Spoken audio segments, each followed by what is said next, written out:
Yes. Welcome. This is Impact Masters Media, and today we're blessed to have one of the greatest designers in the house, talking more about his adventure in everything that he does and to understand how it works in this gig economy. It's your host, Michael Kimathi. If you want, MK. John MWENDWA, how are you today? I'm very good. I'm very nice. I'm feeling great. Thank you for making time. Yeah, how are you? I'm cool. Oh, nice. Yeah. Mm-hmm. So, the last time we were here, we talked more about, who you are, your journey, and how far you've come. Yeah. And it was kind of interesting to see how you transformed from an employee to building your own company. Yeah. Today we want to venture more into your own company. How you bootstrapped to where you are right now. Sure. So your company is known as Tiskos. Right? Yeah, Tiskos Kenya. Tiskos Kenya. Yeah. And you've done amazing stuff.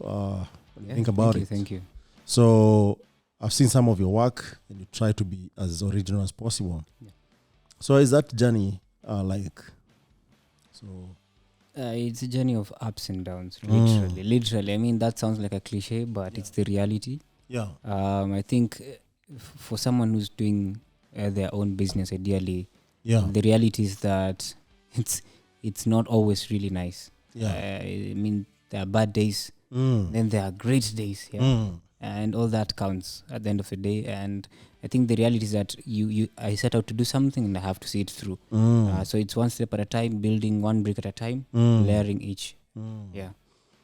So one brick at a time. Yeah. That means that sometimes you get gig, sometimes you don't. Well, that was before. I will actually just go ahead and say right now, it's gigs. More gigs and gigs. But before, dry spell, 3 months. Yeah. And then one week breakthrough, 1 month. So you ate a lot of noodles. I ate a lot of noodles. And let me ask you something, Mwendo. Yeah.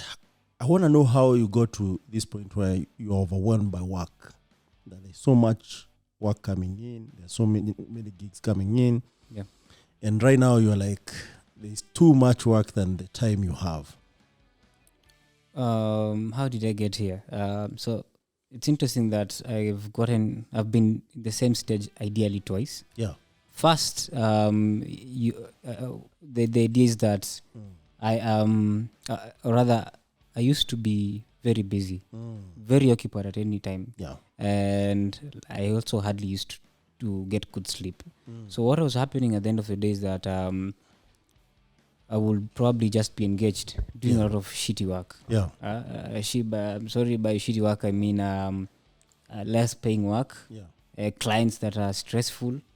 Those are the people that were keeping me up late at night. Yes. So at some point I was wondering why do I end up being broke if I'm this busy every time? And then it made no sense. So I had to reach out some people.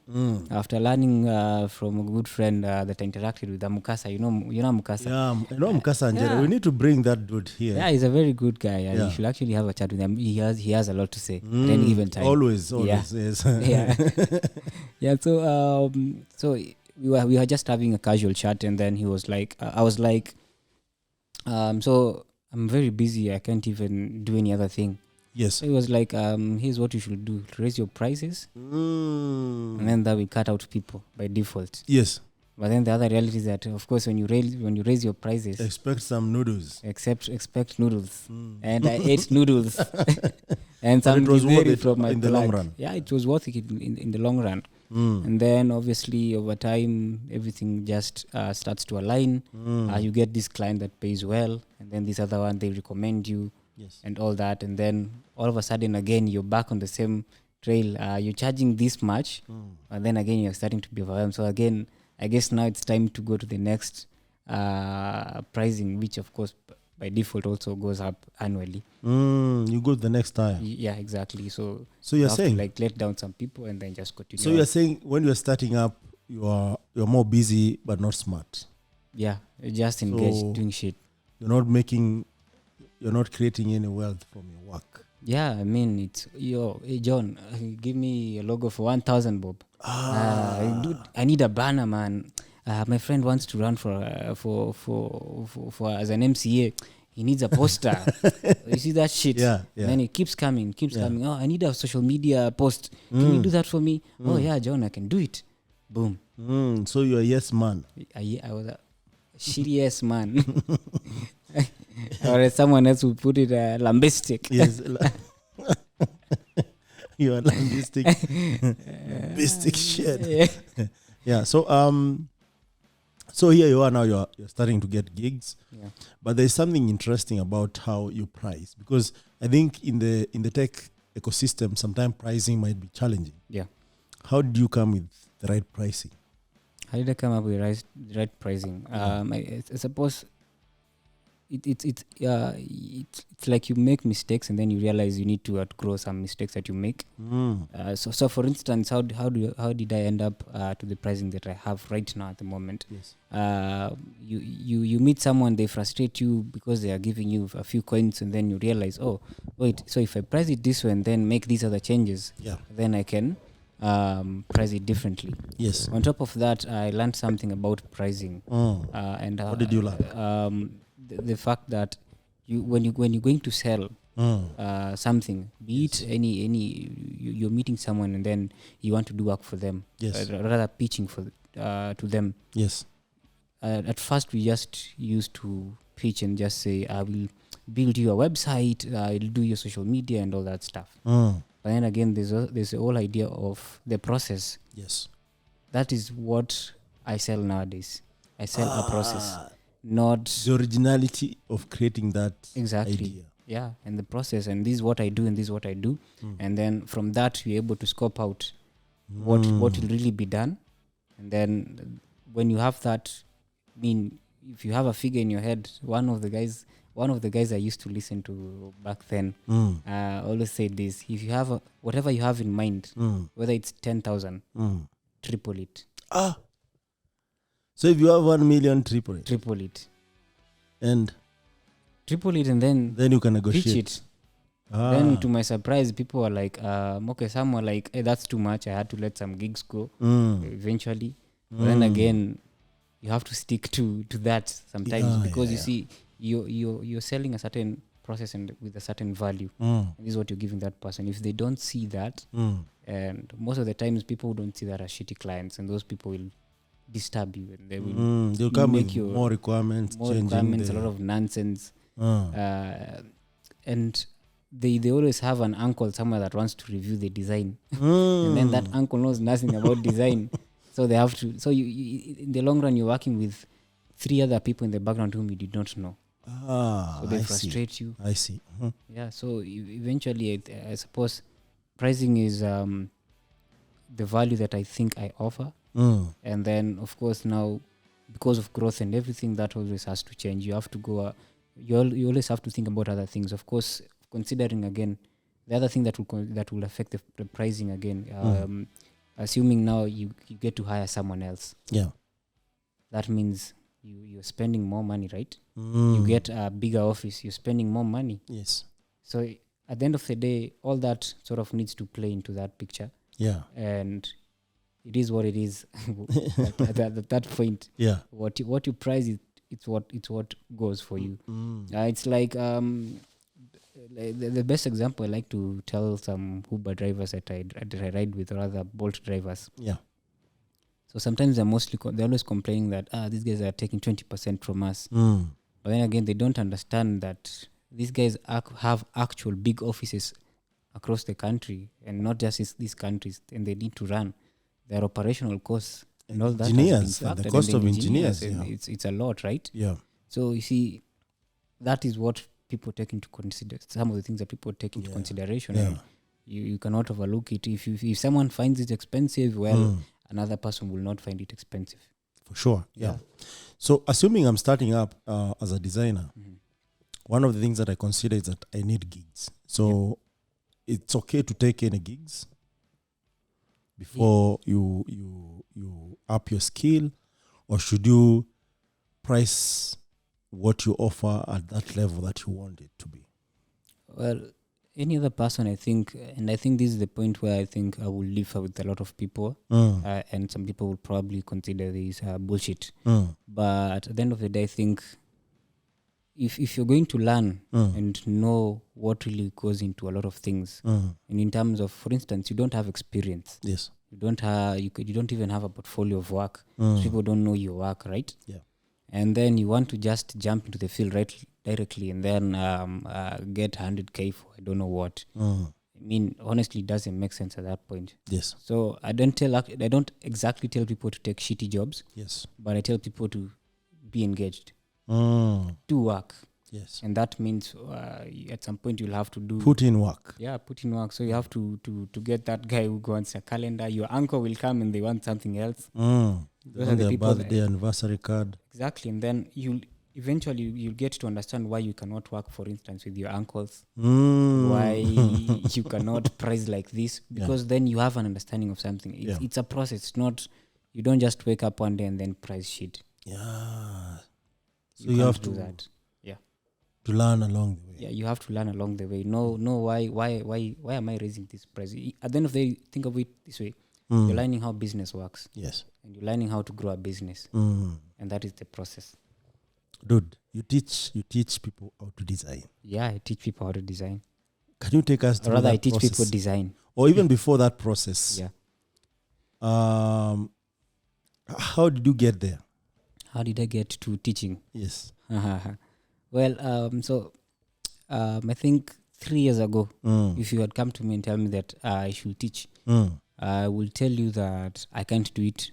One, because I'm not a very patient person, mostly with instructions and things like that. And so then I have this guy that I talk to. I like to think of him as someone who sort of like I don't like the word mentor. Sort of, but we talk once in a while. He runs his own big business. He's actually one of the people I work for, or rather consult with. Yes. And so he actually challenged me at some point, and he told me, yes. I think, John, you're good at what you do. So it's time for you to teach someone else, and I want you to start with my staff. Because I'm having trouble finding people who can actually do good work, good design work. So I was like... so he has a consulting firm for designers? Or? No, he runs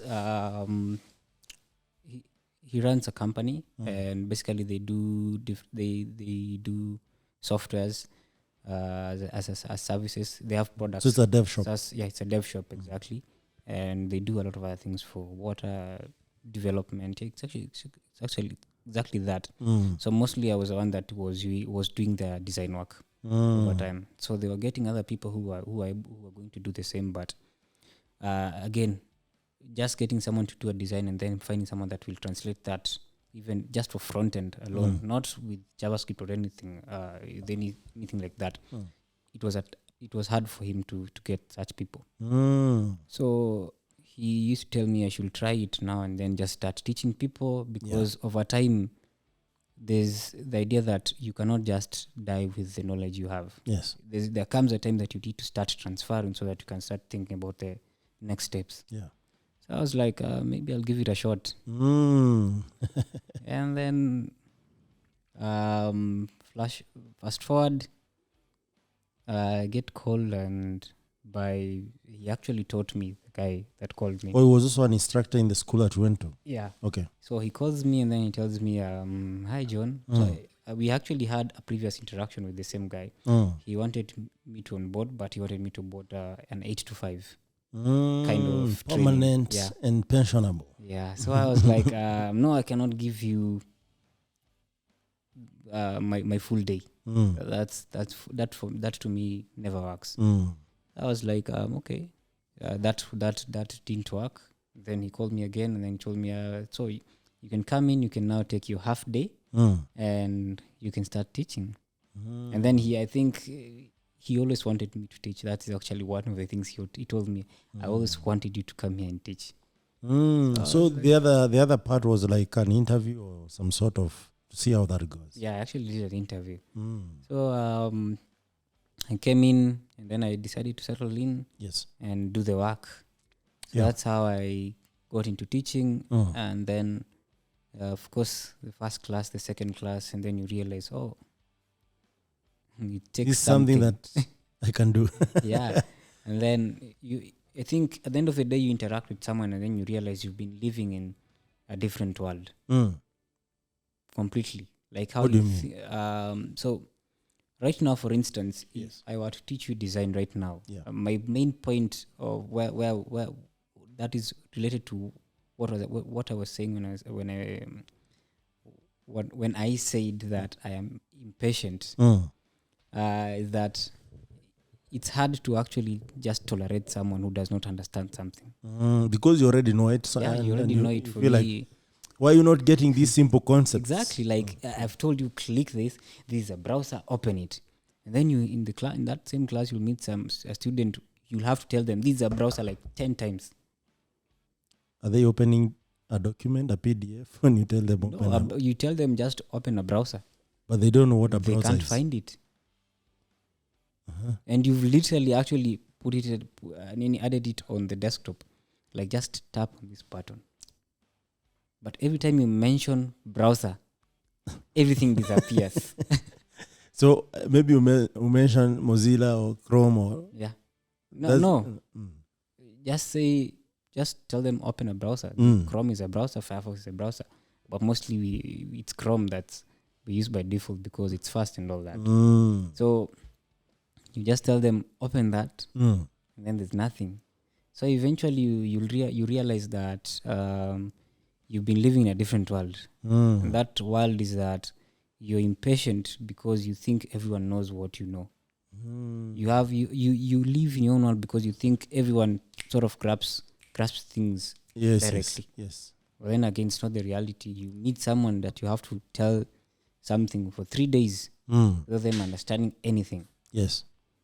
So that I think it's sort of like how everything starts to make sense, and then you realize it requires a certain person other than this impatient John. Is it a more spiritual kind of interaction, or I wouldn't mind, say. I think it's a reality that it's a reality that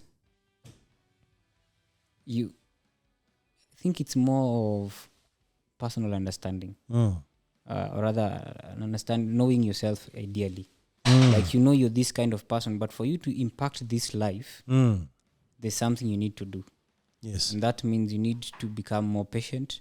You need to understand that you're actually impacting someone, and this what you're doing right now is going to may actually well determine their future. Yes. Or rather impact their future in a great way. Yeah. So you don't want to be the guy that sort of interferes with that. And then there's this other thing, there's this other good verse I know. Teachers will be judged harshly than any other one. Where did you get that verse It's from? in the Bible. Oh, really? Yeah. You remember the verse, or? I will have to check. Okay. But teachers will actually be judged more harshly. Aye. So Because they have more impact and they influence a lot of people. exactly. At the same time, so. Yeah. And then if you think about it, when you're teaching someone something, you actually, if for instance you're teaching someone, for instance, design, right? It translates into it's something that could translate into their career, right? And then you can decide to make that or break that. I see. Maybe you can decide to show up in that class with zero motivation. Yeah. Again, Yeah. you're making another mistake. You see, being a teacher, whether you don't have bad days. No bad days. No bad days. Okay. One day I show up in that class and then I'm like, hi guys. So today we're going to talk about design. You can't do that. You have to show up every day excited. Whether you fought with your girlfriend, your wife, your mother, wife left, or your grandpa died, you have to show up in that class and inspire something. Otherwise, the moment you just start even mentioning like your grandfather died, nobody cares. again, you've brought down the mood. Because everyone will move with that vibe. Exactly, yeah. So you have to show up. So you're a saying, different person. okay, of course there are bad teachers and good teachers. So you're saying for you to be really a good teacher, Yeah. you have to vibrate positive energy always. Always. That's powerful, man. Because when you think about it, sometimes people lose signal because of just that. Because the person, the vibe is not connecting. Just you take it as a casual thing. It doesn't work. What? Anyways, so if you don't mind, did you have the curriculum? How did you start? Or you just taught what you know? Actually, when I joined, we were given a task. Me and my colleague, and my colleague teaches development, software development. Yeah, and my part is mostly on multidisciplinary design. So we were tasked with one thing first, to create a new curriculum. The one that existed was not that really. Yeah, it wasn't working. And this is interesting because you also went to school in the same place. Yeah. You tell me a little bit about that. So, and also it's a good place because I realize that they have invested in nurturing young guys to be something. Yeah. And also find that creativity in them. So tell me more about this place, and don't feel shy to mention the place, because at the end of the day, so the institution is called Nairobits Trust. Yeah. And it's not that what was there was shitty, but then there comes a time. For instance, I went through the same. Yeah. But actually, the curriculum changed over time, because what I learned as well is not actually what I also practice right now mostly. Like fundamentally, it's not. Because, for instance, right now we have UI, UX design. Back then, it was just web design. That's it. Right? But also technology changes. So exactly. So everything has changed. So there's the other part now. I learned that, but then again, there's the personal initiative as John MWENDWA to actually learn something else. Yes. And then that means, of course, I am growing, and then I'll have to evolve with the market. So there's that. And then now, fast forward. Wait a minute. There's something that you mentioned that really means a lot. Yeah. So in every career, especially in tech, you need to balance two things: personal growth and career growth. Yeah. If one stands, the other one stands. Actually, if personal growth stands, career stands. What if career stands? Personal growth can. You'll probably won't. I don't think that works. So you need to grow holistically. Yeah, you need to grow holistically. So there's this thing I was actually telling some colleagues the other day, that if not for any other person, do it for yourself. For instance, we are at work, and then you think that if I do this extra thing, I'm helping this organization a lot. Yeah. Right? Yeah. That is a stupid way of thinking. Think of it this way. Do it for yourself, because at the end of the day, for instance, if you are that person who will go into the getting hired direction, rather employment direction, that means you cannot just move from this job to another without an extra skill, without having not grown, right? I mean, you probably go and again they get the same salary if you did not grow. But if you grow, that means of course we can vouch more on you, right? We can say you can do this, and then it is also evident at that point. Yes. Because, for instance, I come in right now here today, I'm just a designer, and then if I'll have a leave as a developer as well, that person has grown. So you have to do it more for yourself, not for the company or for the organization or for anyone. Yeah, but then the catch is at the end of it, if you're smart, you'll realize one thing: you actually did it for them. But it's a win-win situation anyway. Exactly. Now that's the point. Now it's the win is yours. So because if you leave to another company, of course they will have lost an investment. Exactly. If you think about it. Yeah. And so many guys don't know this. Yeah. I mean, so that's especially 8 to 5 guys. Yeah. I mean, someone shows up at an office and then 5 clocks and it's out. And I think life stops until the next day, 8 a.m. Yeah, it's a routine. And I think that's why someone noted a while back that we are Kenyan. The Kenyan habit, 5 sharp, you cannot actually get a matatu. Because everyone is heading left. Home. And morning at 7 or 7:30, exactly. About. Even the traffic is really bad. Yeah, when that means technically you could actually have just stayed back, use that time that you probably spend having to sit on that stage for 2 hours. Remember, sometime I used to spend 2 hours going home, 2 hours, 4 hours of my life. Exactly. What's that? I'll talk about that one day. Yeah. So you see, it has to be. You have to get yourself to that point where you unplug rather from a lot of foolish things that we do. Their habits, of course, most people don't know about them. Yes, and that's because again most people don't ever actually sit down alone and take stock. Yeah, I mean, just even sit down and just ask yourself, what am I not doing right? What could I do more? And then you get at home. Oh, there's this series, man. I haven't finished. Netflix, bwana, kwanza have annoyed me. There's no season 2. Let me find something else. Honestly, it's your life if you want to live it that way. But it's not really like you're stabbing yourself on the toe. Yeah. It's not bad to watch, movies or series. True. But you need to balance in a way that you're doing more to your personal growth than you're doing. Because also when you're watching series, you are growing someone else somewhere. Exactly. Right? Yeah. So it's a win-win. So you either grow yourself or you grow someone else. Yeah. That's great. So you're here. You wanted to join Nairobits. Or how did you join Nairobits? How did I join Nairobits? I think this is the part where I say opportunities exist out here. And my sister actually just showed up one day. So we are the guys who never actually got the good marks to take us to the next level, university. You are judged by the same exam. Yeah. With everyone else. Yeah, we are the fish that was learning how to climb a tree.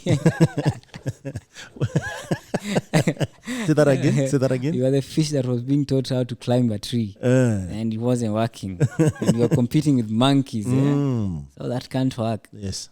So either way, so the opportunity was happened to be discovered by my sister, who of course told my brother. My brother joined, and then later, your older brother? 1 year, my older brother. 1 year later, same shit. No good marks. Get into the pipeline. But then again, I remember still at that. You mean point, even your sister went through the Nairobits? No, just my brother. Okay. Yeah.